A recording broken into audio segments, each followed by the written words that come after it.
सुप्रभात दर्शक बंधु आज जुलाई 27 तारिख सोमवार चलतु नजर पकाइबा आज देश विदेश प्रमुख खबर गुड़िक किंतु ता पूर्व जदि आपण मैंने आम वीडियो को लाइक करना आम वीडियो को लाइक करी कमेंट रे निजर मतामत निश्चित जनातु। आंध्र रे कोरोना चिन्हट पर रयागड़ा रे आतंक डाक्तरखाना रे रोगी को लंबा लाइन पड़िशा आंध्र एवं ओडिशार ब्रह्मपुर में कोरोना आक्रांत चिन्हट होगा पर एवं रायगड़ा जिले में भयर वातावरण खेली जाइछि। सीमांतवर्ती जिला होइतबारु एवं आंध्र सह प्रत्येक दिन हजार हजार लोकों यातायात रोथबारु जिले में संक्रमण व्यापीबा आशंका लोकों को घारिछि। एही भय मध्यरे रायगड़ा जिला मुख्य चिकित्सालय रे थंडा ज्वर और छिंक रोग रे आक्रांत रोगी संख्या वृद्धि पाइबारे लागिछि। डाक्तरखाना परिसर में रोगी लंबा लाइन देखा मिली। सामान्य असुस्थता अनुभव करुवा लोके मध्य कोरोना भୟରେ डाक्तरखाना को परीक्षा ପାଇଁ धाउंचंती। जिले में कोरोना संक्रमण डेइबा पूर्व आंध्र ओडिशा सीमांत रे जांच कड़ाकड़ी करने सह सचेतनतामूलक पदक्षेप ग्रहण करने को स्थानीय बासिंदा दाबी करछंती। अन्यपटे स्थिति को नहीं जिला प्रशासन और स्वास्थ्य विभाग पक्षरु लोकों को आश्वासन दिया जायछि। प्रशासन कहिछि जे परिस्थिति उपरे तीक्ष्ण नजर रखा जायछि एवं स्वास्थ्य विभाग संपूर्ण सजग अछि। लोकों को भयभीत न होबा पई परामर्श दिया जिबा सह सावधानता अवलंबन करबाक मध्य कुहाଯାଇଛି। सप्ताहे जाए प्रबल छेचिब उत्तर पश्चिम बंगोपसागर एवं यार पार्श्ववर्ती पश्चिमबंग उपकूल में एक लघुचाप क्षेत्र सृष्टि होइछि। आसंता 2 ରୁ 3 दिन मध्य संपृक्त लघुचाप घनीभूत होबार संभावना रही। यह प्रभाव में राज्यर विभिन्न अंचल में आसंता सप्ताह पर्यंत वर्षा जारी रहिबो। विशेषकर उत्तर ओडिशार जिलागुड़िक प्रबल अति प्रबल वर्षा होबार संभावना रही। उत्तर ओडिशा सह उपकूलवर्ती जिलागुड़िक झिपिझिपिरु मध्यम धरणर वर्षा होइछि। बालेश्वर भद्रक जाजपुर केन्द्रापड़ा बारिपदा भुवनेश्वर कटक एवं केन्दुझर आदि जिलागुड़िक हालुकारु मध्यम धरणर वर्षा होइछि। तेबे तुहाकु तुहा वर्षा सेठारे लागि रहिछि। भुवनेश्वर पाणीपाग विज्ञान केन्द्रर पूर्व अनुमान अनुसार आसंता 24 घंटा मध्यरे केन्दुझर जिलार किछि अंचल रे अति प्रबल वर्षा होई पारे। एथिपई पाणीपाग विभाग पक्षरु रेड वार्निंग जारी करा जायछि। सेपरि जाजपुर कटक सुंदरगढ़ झारसुगुड़ा बरगढ़ संबलपुर देवगढ़ अनुगुल ढेंकानाल एवं मयूरभंज जिलार केतेक स्थान रे प्रबल अति प्रबल वर्षा नै पाणीपाग विभाग पक्षरु ऑरेंज वार्निंग जारी होइछि। चाषी भाई और भौणीक पई आसिला खुशी खबर खूब शीघ्र खाता को आसिबो 4000 टंका। सीएम किसान योजना को नहीं आसला बड़ अपडेट जहाँकि राज्यर लक्ष लक्ष चाषी भाई और भौणी को खुशी कर मिलिथिबा सूचना अनुसार सीएम किसान रो परवर्ती किस्ती टंका खूब शीघ्र हिताधिकारी खाता को आसिबो। किंतु यह पूर्वरु जो माने केवाईसी अपडेट कराई नांती से माने तुरंत निजर केवाईसी अपडेट कराई दियंतु नचेत आपण सीएम किसान योजना रो बाद पड़ पारंती। तबे मिलिथिबा सूचना अनुसार सीएम किसान रो परवर्ती किस्ती टंका अगस्त द्वितीय सप्ताह हिताधिकारी खाता को आसिबो बोली चर्चा होछि। किंतु एने सरकार पक्षरु कौनसी तारीख घोषणा करा जाय नै। तेबे राज्य सरकार चाषी मान को आर्थिक स्तर रे सुदृढ़ करबा पे वर्ष को 4000 टंका देथांती। एई टंका किस्ती हिसाब रे आसिथाय। प्रत्येक किस्ती रे 2000 टंका लेखा चाषी को खाता को सरकार सीधासलख पठाई थांती। धर्मेंद्र को इस्तफा पर सरकार को घेरिला कांग्रेस 7 दिन रे गणशिक्षा मंत्री इस्तफा न देले ओडिशा बंद। केंद्र रे धर्मेंद्र प्रधान को इस्तफा पर एबे देश और राज्य राजनीति सरगरम होइछि। एई प्रसंग रे सरकार को कड़ा समालोचना करिछि कांग्रेस। पीसीसी सभापति भक्तचरण दास कहते जे जेनजी आंदोलन पर बीजेपी काउंटडाउन आरंभ हो जाइछि एवं सरकार पतन एबे सुनिश्चित। धर्मेंद्र प्रधान खुशी रे नुहे बरं चापरे पड़ी इस्तफा देइछन्ति बोली से दाबी करिसन्ति। तेबे भुवनेश्वर आयोजित एक सांबादिक सम्मेलन में भक्तदास कहते जे बीजेपी सरकार गरीबों पर थिबा योजना को बंद कर देछि एवं युव समाज को अणदेखा करिछि। केवल केंद्र नुहे राज्य में मध्य बीजेपी सरकार को घेरिछि कांग्रेस। केंद्र में धर्मेंद्र प्रधान को इस्तफा देबा परे राज्यर गणशिक्षा मंत्री मध्य नैतिकता दृष्टि तुरंत इस्तफा देबा उचित बोली भक्तदास कहते। से सरकार को एक सप्ताह समय दे कहते जे जदि आगामी 7 दिन भितर गणशिक्षा मंत्री इस्तफा न दियंती तेबे आगामी दिन में ओडिशा बंद कराजिबो। लघुचाप प्रभाव रे अशांत समुद्र मत्स्यजीवी लागिला कटकणा। बंगोपसागर में सृष्टि होइछि आउ एक लघुचाप जार प्रभाव एबेठू पड़िबा आरंभ हेलानी। तेबे उपकूल ओडिशा रे वर्षा आरंभ हो गलानी। समुद्र अशांत होइथिबारु मत्स्यजीवी को 31 तारिख जाए समुद्र को जीवाको मत्स्य विभाग बारण करिछि। प्राय 1 मास हेलानी एही मत्स्यजीवी जीवन जीविका संकट रे पड़िछि। कारण बंगोपसागर रे गोटिए परे गोटिए लघुचाप सृष्टि होथिबारु मत्स्यजीवी को समुद्र को जीवाको कटकणा लगाउछि मत्स्य विभाग। प्रतिदिन समुद्र रे माछ धरी निज जीविका निर्वाह କରୁଥିବା ଅସ୍ତରଙ୍ଗ ମତ୍ସ୍ୟଜୀବୀ ଲଘୁଚାପ ପାଇଁ ବେପାର ଠପ୍ ହୋଇଛି। ଯଦି ଏପରି ବର୍ଷା ଲାଗି ରୁହେ ତେବେ ମତ୍ସ୍ୟଜୀବୀ କିପରି ପେଟପାଟଣା କରିବେ ବୋଲି ଚିନ୍ତା ପ୍ରକଟ କରିଛନ୍ତି।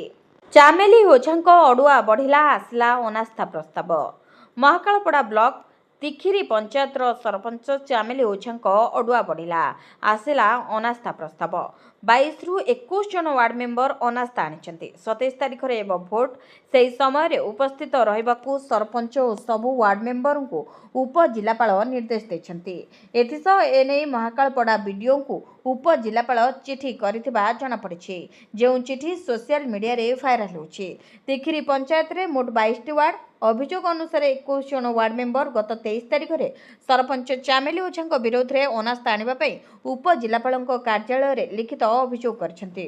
ଅଭିଯୋଗ ପତ୍ରରେ 21 ଜଣ ୱାର୍ଡ ମେମ୍ବର ଦସ୍ତଖତ କରିଥିବା ଜଣାପଡ଼ିଛି। ଅଭିଯୋଗକୁ ଭିତ୍ତି କରି ଉପଜିଲ୍ଲାପାଳ 27 ତାରିଖରେ ପଞ୍ଚାୟତ କାର୍ଯ୍ୟାଳୟରେ ହାଜର ହେବା ପାଇଁ ନିର୍ଦ୍ଦେଶ ଦେଇଛନ୍ତି। ଆଜି ଜଗତସିଂହପୁର ଜିଲ୍ଲାର ସମସ୍ତ ସ୍କୁଲ ଓ ଅଙ୍ଗନବାଡ଼ି ଛୁଟି। ଲଘୁଚାପ ବର୍ଷା ପାଇଁ ଜଗତସିଂହପୁର ଜିଲ୍ଲାର ସମସ୍ତ ସ୍କୁଲ ଓ ଅଙ୍ଗନବାଡ଼ି ଛୁଟି ଘୋଷଣା କରାଯାଇଛି।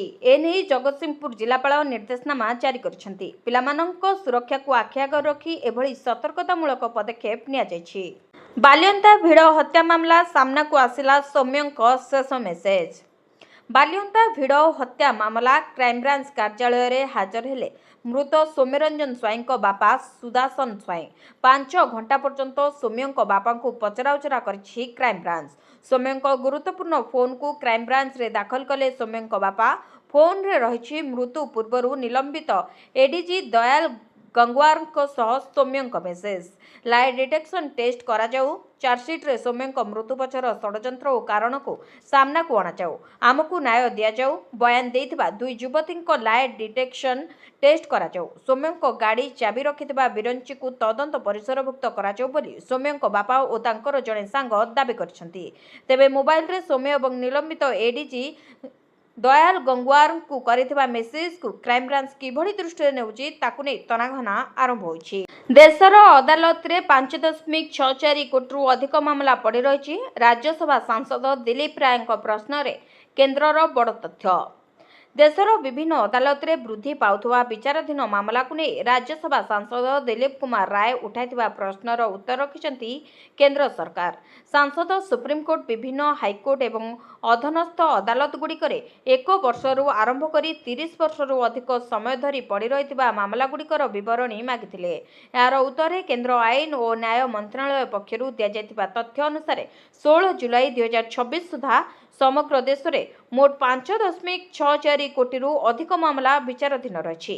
ଏହି ବିଶାଳ ସଂଖ୍ୟା ମଧ୍ୟରୁ କେବଳ ସୁପ୍ରିମକୋର୍ଟରେ 96,024ଟି ମାମଲା ଥିବାବେଳେ ବିଭିନ୍ନ ହାଇକୋର୍ଟରେ 64.72 ଲକ୍ଷ ଏବଂ ଜିଲ୍ଲା ତଥା ଅଧୀନସ୍ଥ ଅଦାଲତଗୁଡ଼ିକରେ ସର୍ବାଧିକ 4.98 କୋଟି ମାମଲା ବିଚାରାଧୀନ ଅପେକ୍ଷାରେ ରହିଛି। ପଢ଼ା ବହିରେ ଭୁଲକୁ ନେଇ ସରକାରଙ୍କ ବଡ଼ ଘୋଷଣା। ଅକ୍ଟୋବର ସୁଦ୍ଧା ୱେବସାଇଟରେ ତ୍ରୁଟିଶୂନ୍ୟ ପାଠ୍ୟପୁସ୍ତକ। ପଢ଼ା ବହିରେ ଭୁଲ ପ୍ରସଙ୍ଗକୁ ରାଜ୍ୟ ସରକାରଙ୍କ ବଡ଼ ଘୋଷଣା। ଅକ୍ଟୋବର ସୁଦ୍ଧା ୱେବସାଇଟରେ ତ୍ରୁଟିଶୂନ୍ୟ ପାଠ୍ୟପୁସ୍ତକ ଉପଲବ୍ଧ ହେବ। ପାଠ୍ୟପୁସ୍ତକ ସଂଶୋଧନ ପାଇଁ ଘରୋଇ ଫାର୍ମକୁ ଦାୟିତ୍ୱ ଦେଲେ ରାଜ୍ୟ ସରକାର। ପାଠ୍ୟପୁସ୍ତକରେ ବାରମ୍ବାର ଭୁଲକୁ ନେଇ ସୃଷ୍ଟି ହେଉଥିବା ବିବାଦର ଏବେ ଅନ୍ତ ହେବାକୁ ଯାଉଛି। କୋମଳମତି ଛାତ୍ରଛାତ୍ରୀଙ୍କ ହାତରେ କିପରି ତ୍ରୁଟିଶୂନ୍ୟ ଏବଂ ଗୁଣାତ୍ମକ ବହି ପହଞ୍ଚିବ, ସେଥିପାଇଁ ବିଦ୍ୟାଳୟ ଓ ଗଣଶିକ୍ଷା ବିଭାଗ ନେଇଛି ଏକ ବଡ଼ ପଦକ୍ଷେପ। ଏଣିକି ପାଠ୍ୟପୁସ୍ତକ ସଂଶୋଧନ ଦାୟିତ୍ୱ ଘରୋଇ ଫାର୍ମକୁ ଦିଆଯିବ। ଅକ୍ଟୋବର ସୁଦ୍ଧା ଏହି ସମ୍ପୂର୍ଣ୍ଣ ପ୍ରକ୍ରିୟା ଶେଷ କରିବାକୁ ଲକ୍ଷ୍ୟ ରଖାଯାଇଛି। ବହି ସଂଶୋଧନ, ଡିଟିପି, ଲେଆଉଟ୍, ଡିଜାଇନିଂ ଏବଂ ବାଇଣ୍ଡିଂ ଦାୟିତ୍ୱ ପାଇଁ ଟେଣ୍ଡର ଆହ୍ୱାନ କରାଯାଇଛି। ଆସନ୍ତା 17 ତାରିଖ ଆବେଦନର ଶେଷ ତାରିଖ ଥିବାବେଳେ 22 ତାରିଖରେ ଟେଣ୍ଡର ଖାଲି ବା ଟେଣ୍ଡର ପାଇବାର 1 ମାସ ମଧ୍ୟରେ ସମ୍ପୃକ୍ତ ଘରୋଇ ଫାର୍ମକୁ ସମସ୍ତ କାର୍ଯ୍ୟ ଶେଷ କରିବାକୁ ପଡ଼ିବ। ସୁଭଦ୍ରା ହିତାଧିକାରୀଙ୍କ ପାଇଁ ଖୁସି ଖବର, ମିଳିବ ଏକାଥରେ 25,000 ଟଙ୍କା। ସୁଭଦ୍ରା ଯୋଜନାକୁ ନେଇ ଆସିଲା ଏକ ଖୁସି ଖବର। ସୁଭଦ୍ରା ଯୋଜନାର ପରବର୍ତ୍ତୀ କିସ୍ତି ଟଙ୍କାକୁ ଅପେକ୍ଷା କରି ରହିଛନ୍ତି ଦେଶର କୋଟି କୋଟି ହିତାଧିକାରୀ। ତେବେ ମିଳିଥିବା ସୂଚନା ଅନୁସାରେ ସୁଭଦ୍ରା ଯୋଜନାର ପରବର୍ତ୍ତୀ କିସ୍ତି ଟଙ୍କା ଅଗଷ୍ଟ 28 ତାରିଖ ଅର୍ଥାତ୍ ରାକ୍ଷୀ ପୂର୍ଣ୍ଣିମାରେ ହିତାଧିକାରୀଙ୍କ ଖାତାକୁ ପଠାଯିବ। ଏନେଇ ଉପମୁଖ୍ୟମନ୍ତ୍ରୀ ପ୍ରଭାତୀ ପରିଡ଼ା ମଧ୍ୟ ଘୋଷଣା କରିସାରିଛନ୍ତି। ଏଥିସହିତ ଯେଉଁମାନଙ୍କର ଇକେୱାଇସି ହୋଇନଥିଲା, ବ୍ୟାଙ୍କ ସହିତ ଆଧାର ଲିଙ୍କ ନଥିଲା ଏବଂ बायोमेट्रिक होई नथला सेमानंको पई 25 तारिख अर्थात जुलाई 25 तारिख शेष तारिख थिला जहाँकि वर्तमान समाप्त होछि। एबे योग्य हिताधिकारी तालिका अंतर्भुक्त कराजिबो। योग्य हिताधिकारी सरकार गणना करिवे। जो माने योग्य विवेचित हेबे सेमानंकु सरकार पंचम किस्ती रे सेमानंकर टंका प्रदान करिवे। जो माने पूर्वरु कोनोसी किस्ती पाई नाहंती अथच सेमाने योग्य हिताधिकारी होइचंती सेमानंकु एथर सरकार एका थरके 25,000 टंका प्रदान करिवे। एदिसत जो माने पूर्वरु टंका पाई आसुचंती सेमानंकु 5,000 टंका देबे सरकार। नुआ आवेदन करथिबा हिताधिकारींकु मध्ये 5,000 टंका मिलिबो बोली सूचना रहिछि।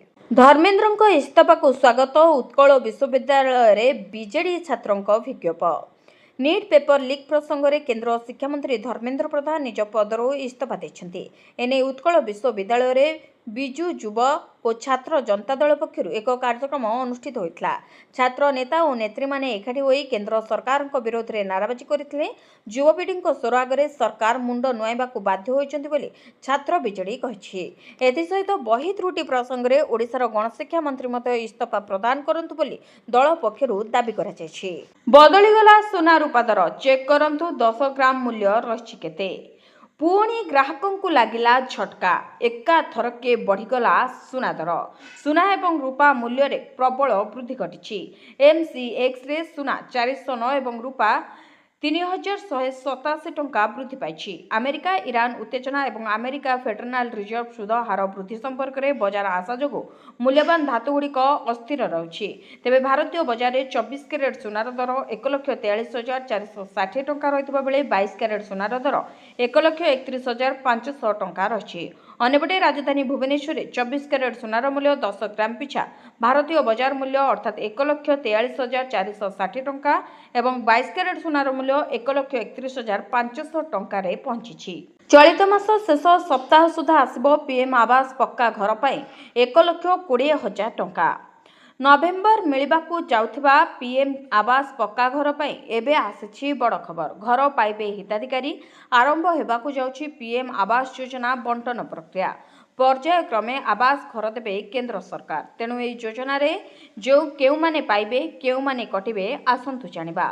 सरकार तरफ आवास घर पाई मागणा बिल मध्य दियाजिबो। प्रधानमंत्री आवास योजना रे घर खंडे पाइबाकू अपेक्षा करथिबा लक्ष लक्ष गरीब परिवार यह होछि एक खुशी खबर। तेबे चलित मास शेष सप्ताह किंबा अगस्ट मास प्रथम सप्ताह आरंभ रे पीएम आवास पक्का घर बंटन योजना कार्यकारी कराजिबो। पर्याय क्रमे दियाजिबो आवास घर। भाग होइतिबा एवं भिन्नक्षम हिताधिकारी घर देबे सरकार। यास प्रधानमंत्री जन्मदिन अवसर में अंत्योदय योजना रे हिताधिकारी घर बंटा जाइथिला। परे पर्याय क्रमे घर पाइबे अन्य समस्त हिताधिकारी। जो माने आयकरदाता होई नथिबे सेमानंको घर घर बुली तर्जमा सरलानी। खूब शीघ्र नुआ लिस्ट आसिबो एवं टंका अकाउंट को पठाजिबो। जिम्बाब्वे को 3-0 रे क्लीन स्वीप कला भारत। जिम्बाब्वे विपक्ष 3 मैच विशिष्ट T20 श्रृंखला को भारत 3-0 रे क्लीन स्वीप करेছে। तेबे स्पोर्ट्स क्लब रे खेला जाइतिबा तृतीय तथा अंतिम मैच रे भारत 35 रन रे विजयी हुई श्रृंखला को निज ना रे करिछि। यहा पूर्वरु भारत प्रथम मैच रे 7 विकेट एवं द्वितीय मैच रे 90 रन रे विजय हासिल करथिला। टॉस जीति प्रथमे बैटिंग करथिला भारत। तेबे भारतर अधिनायक श्रेयस आयरଙ୍କ नेतृत्व में 20 ओवर 5 विकेट हराई 192 रन संग्रह करथिला। जवाब रे 193 रन रो विजय लक्ष्य नहीं बैटिंग करथिला जिम्बाब्वे। दल 20 ओवर 7 विकेट हराई 157 रन रे सीमित रहिथिला। भारत पक्षरु युवा बैटर वैभव सूर्यवंशी सर्वाधिक 81 रन रो दमदार इनिंग्स खेलिथिले। से 49 बॉल रे 8टी चौका और 4टी छक्का सह एही रन संग्रह करथिले।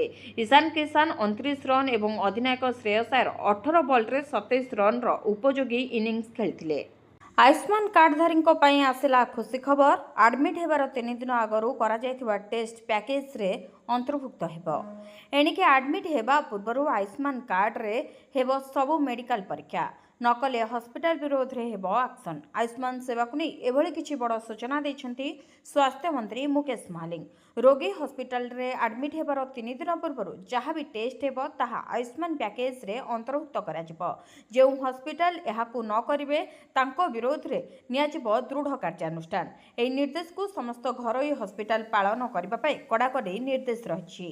सेथिपई हस्पिटाल कर्तृपक्षଙ୍କୁ ମଧ୍ୟ तागिद करा जायछि। जांच पई एक उच्चस्तरीय कमिटी गठन करा जायछि। कमिटी विभिन्न हस्पिटाल परिदर्शन पई ମଧ୍ୟ निर्देश दिया जायछि। पूर्वरु एहाकु अंतर्भुक्त करनथले किछि हस्पिटाल गणमाध्यम और सोशल मीडिया एभली अभियोग पाइथिबा मंत्री कहिथिले। एनै स्वास्थ्य मंत्री एक बैठक करी विभागीय अधिकारी और घरोई हस्पिटाल प्रतिनिधिଙ୍କ सह आलोचना करथिले।